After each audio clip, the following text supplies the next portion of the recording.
Back when Wisconsin voters go to the polls next month for primaries and legislative races, they'll be voting under those new maps. The maps created new boundaries for state senate and assembly districts, and some incumbents even are going to be running in new districts. So to help voters navigate this, the League of Women Voters will be hosting an informational seminar in Neenah on July 11th at the Public Library. And we say hello to Penny Bernard Shaber. She is from the League of Women Voters of the Appleton Fox Cities, and Margie Davey. She is the president of the League of Women Voters in Winnebago County. So Margie, let me start with you. What have you heard from voters, or what had you heard from voters that led you to want to put this together, this informational seminar? People don't know for sure where they vote. On the best of days, we always recommend that they check before every Sure. Election, just in case a polling place has changed or something. But in this case, since they're going to be switching districts and maybe won't even know who the people are, they may not even recognize names. So it's really important that people find out what district they're in now and who the people are that are running in that district. That's what I was going to ask, and I'll direct it to you, Penny. The confusion that maybe you have heard from voters, is it mostly centered on some incumbents may be in an entirely new district, some incumbents may be in their old district, but there are other areas involved in that district?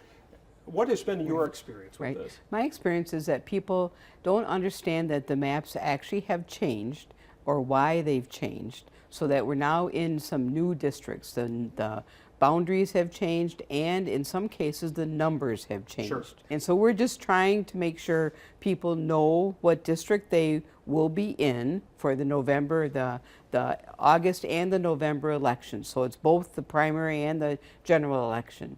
We want to make sure they know what Sure. district they're in and give them access to who will be running as a candidate in that district.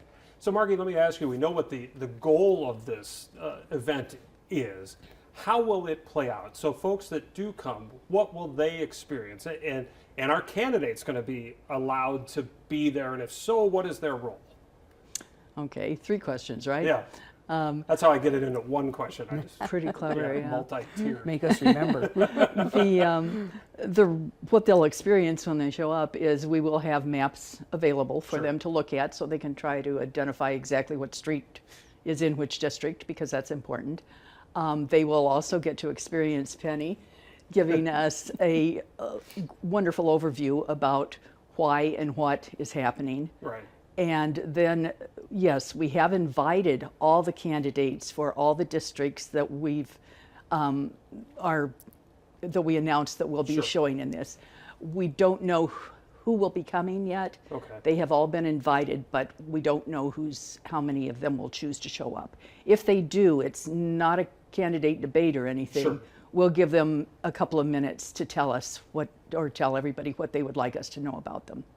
Penny, you have a lot of information with you, and she also teed you up about your presentation. But this presentation has to be pretty multi-layered. You have a lot of different people represented in these communities, different languages. Are you prepared for all that?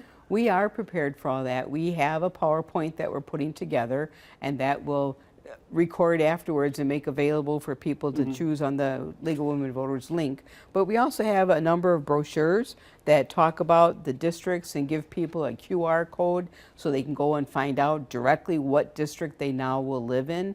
And we have these brochures in English, in Spanish, and in Hmong. I want to ask you this because I know outside of the League of Women Voters, you've been involved in other organizations that have really worked hard on this, including the Fair Maps Coalition. So in your opinion, what makes these maps fair?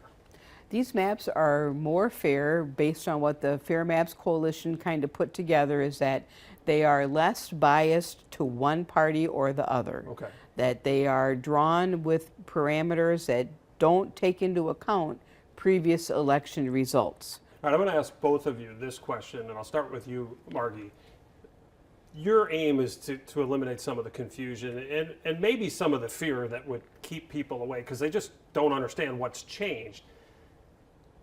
Voter turnout, I'm guessing August may not be as much of a concern as November. We all know about all the negativity that's surrounding what's at the top of the ticket. Are you concerned that given that and what has changed here in the state, that it could negatively impact voter turnout? Well, we certainly hope not. Right. That is our goal with League, is to make sure that people are informed and educated about who they're voting for. And in the August election, there's going to be two referendum on the state referenda on the ballot. Again. And yes, and we want to be very sure that people understand why they should be voting no for that. We just really want to make sure people know what district they're in and what candidate they have, and that they do turn out for elections, because it's very important. If our votes aren't cast, they can't count. But the way it was in the past is that even if you voted, sometimes you felt like your vote didn't matter because the results were already set up based on the boundaries of the district. So now we're really getting people to pay attention. There's an opportunity here for all of us to have our votes counted and counted equally. Let's make sure we cast them and get the vote in. Right. Terrific. Ladies, thanks so much. Good luck with this on Thursday. And I wonder if you'll be doing other, more of these types of events as we get closer. But thank you. Yes. And there will be others. There's one coming up in Green Bay at the end of the month.